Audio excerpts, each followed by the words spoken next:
going? Yep. Hello everyone, welcome to Steve's Horse Show. I'm your host, Steve Cook, and today we're filming episode 7 with Dr. Owen talking about colic.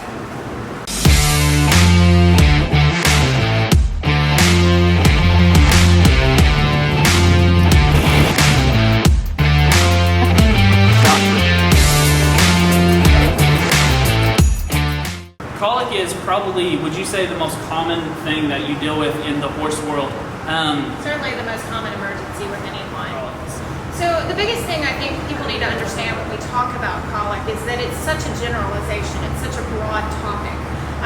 Colic in horses actually only means abdominal discomfort. It just means they have a bellyache. It doesn't define what that bellyache is caused from. So as a veterinarian, when you call us out to talk about your colic, we actually come out and assess what's going on with that horse. There's so many different types of colics. We can have things like impactions, we can have displacements, we can have torsions, and all of those need different types of treatment. So to me, I always consider a colic an emergency situation, and I think that's very important for owners to understand. So when a person just completely has no idea, they've never had a horse colic, how can they tell, like, man, I think my horse is colicking, something's wrong? What would you look for? You don't want to just go out there and be like, my horse is just laying down, he might be colicking. What would be something that, some sure signs of colic? So we talk about colic again as being that abdominal pain. The first sign of colic that owners generally notice is a lack of appetite. So if your horse comes in for dinner and he may take 1 or 2 bites and just be really lethargic about it, not interested in a food, that might be the first sign that you have a colic starting. As they progress and become more painful, you can see a lot of other signs, and every horse is kind of individual as to what his pain signs are. But a lot of the time you'll see one pawing at the ground. You might see them kicking at their abdomen or biting at their flank. Occasionally they'll roll their lip upwards, and then as they get more painful, you might see them get down and roll. And I don't want you to think that every horse that's rolling or laying down has a problem. This is the horse that gets up, rolls, walks a few feet, rolls again, walks a few feet, rolls again, or just stays down and keeps rolling. It's a very obvious, painful reaction for them. They're distressed, they're not comfortable. So those are the signs I start looking for a colic. When I come out to assess a colic, what I'm looking at is the overall presentation of the horse. How painful is he? I evaluate their heart rate. We would like to see a horse's heart rate be in the 30s to 40s. So if we've got someone that has a horse with a heart rate up in the 50s or 60s or especially 70s and 80s, we get more and more concerned as that progression happens. Let's take a step back. When you talk about heart rate, do you think that that is something that somebody should evaluate before you come out and say, hey, the heart rate is, whatever? It's certainly never. Here's where I'm at. Yeah, and I think as an owner, that's something you can do that's very proactive, is learn how to take your horse's heart rate. It's a really simple procedure. You just listen right behind their elbow on the left side, and you're going to count the number of heartbeats within a 15-second period and multiply that times 4. Therefore, you can, when you call your veterinarian and say, hey, I have a colic, can you come see it? Its heart rate is this. That tells me how serious is that colic. If it's in the 40s, maybe we're dealing with something like gas colic. If it's in the 80s, I'm going to be more concerned about something that is actually potentially a more serious type of colic. So that gives you a range of how fast you're going to drive to the farm. Exactly. How big of a deal it is. So you talked about how there is tons of different, that colic's just a general word.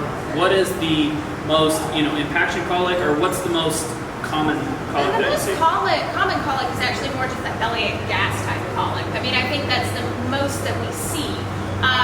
But I would also say that impactions can be fairly common in certain weather type conditions. I do think, as we get these changes in weather, sometimes the horses go off the water. So Oklahoma's great for Exactly. We get a lot of weather swings, so I do see seasonal colics a little bit more frequently that are a little bit more in that impaction side. Is there something like that, do you see like a common,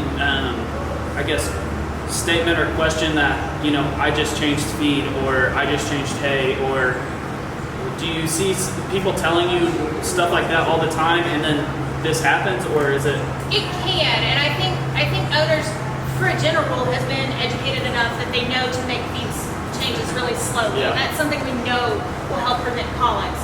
I will say a lot of people feed round roll type hay, and that new addition of a round roll can sometimes be the start of an impaction because maybe it tastes better than the last one, or they're just excited to see it, and they'll sit there and engorge themselves in that round roll and not walk to the water. You know, is there other ways that people can prevent colic without having to get an expensive medical? There are a lot of preventions. So we talk about changing food slowly if we're going to do it, feeding consistently. So trying to feed it at a certain time, be it 8 o'clock, be it 9 o'clock, trying to be consistent with that time frame. Other things you can do is have routine dental assessments done on your horses. Some of these horses are having either sharp points or maybe an injured tooth, maybe something like a hook in there that's bothering them when they're chewing, and they can't chew their food completely, which can lead to that impaction. That's crazy.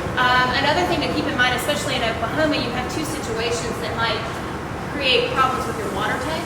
So in the winter, when we get these low temperatures and the water tank freezes, that's something you want to always make sure that your water tank has fresh, available water. Also in the summer, what people don't really think about, they think about the frozen water, but in the summer, if you have a shallow water trough, that water gets really hot.